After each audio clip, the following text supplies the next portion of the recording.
Setelah energi terkumpul, kami mulai menuruni Bukit Belantara menuju lembah di wilayah Bada, Kabupaten Lore Selatan, Sulawesi Tengah.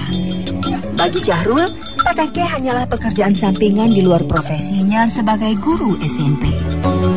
Desakan ekonomi membuatnya tidak berhenti melakoni pekerjaan ini. Syahrul menggunakan hari libur sekolah untuk mencari tambahan rupiah dengan menjadi joki pateke. Begitu pula dengan Asraf.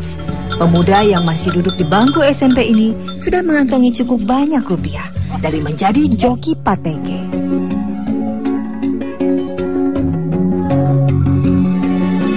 Semakin jauh kami berjalan, akhirnya kami menemukan sebuah sungai berdebit air rendah yang menjadi tanda bahwa kami telah sampai di Bada. Rasa letih mendadak lenyap begitu mengetahui akhir tujuan perjalanan ini tinggal beberapa meter saja. Sesampainya di Bada, semua barang jualan dilepaskan dari pelana untuk kemudian dijual. Tidak ada yang sulit dengan proses penjualan di Bada. Ada satu kios yang selalu membeli hasil kebun rampi. Harga per kilogramnya pun mengikuti harga pasaran di Sulawesi Tengah.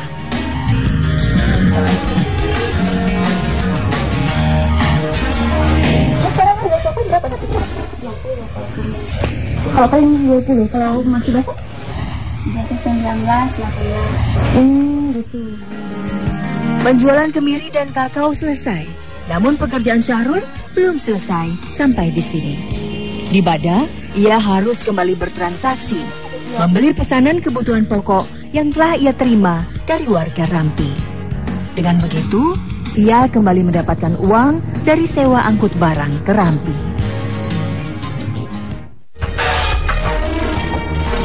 Menjadi joki sudah populer di kalangan masyarakat Rampi. Banyak dari mereka yang masih usia belajar beralih menjadi pengendara ojek gunung karena pemasukan yang menggiurkan. Padahal, risiko kematian selalu ada di hadapan mereka.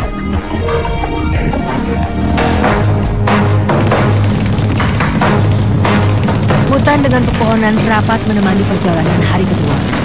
Pengojek harus ekstra hati-hati karena kondisi jalan semakin buruk. Kami memasuki lorong sempit yang hanya selebar bahu.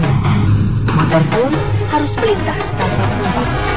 Medan menanjak, curam, serta berbelok. Lagi-lagi sebuah lorong sepanjang 100 meter kembali menghadangkan. Pengojek mengatur strategi untuk melewatinya. Mereka bekerja sama menarik dan mendorong motor di medan terjal. Lorong panjang ini dulunya adalah tanah datar. Pengguna jalan bisa melintas di atas permukaannya. Akibat musim hujan dan tekstur tanahnya yang mudah longsor, pelan-pelan tanah tergerus dan berubah konturnya menjadi lorong miring kecil. Selepas lorong panjang, sebuah turunan tajam berbatu menjadi makanan roda-roda ekstra. Dan inilah tanjakan yang paling curam. Bebatuan terjal dengan kemiringan hampir 90 derajat, tepat di hadapan kami.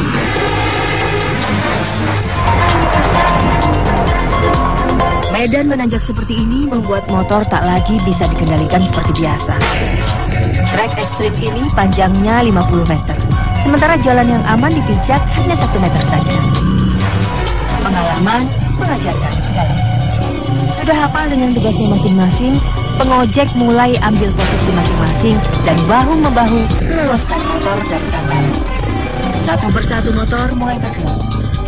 Joki mulai menghampiri bagian ban depan motor yang melaju pelan, lalu mengaitkan shock breaker atau peredam kejut dengan seutas roda.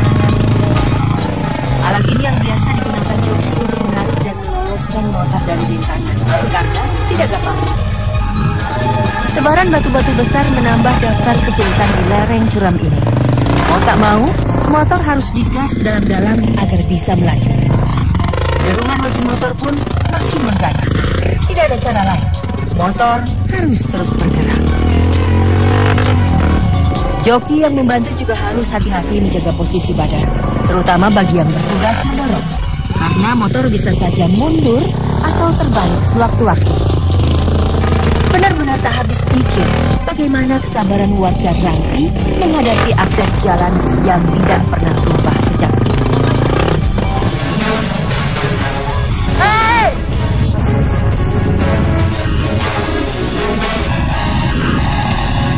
Benar saja, akibat salah perhitungan, motor yang saya tumpangi tidak berdaya menaklukkan tanjakan batu besar.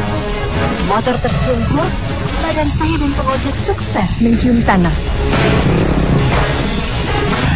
Rasa sakit merayap ke seluruh badan.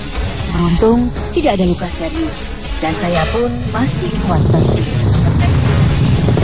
Tidak bisa beristirahat lama, kami harus bergegas kembali melanjutkan perjalanan karena matahari semakin dodol kembali.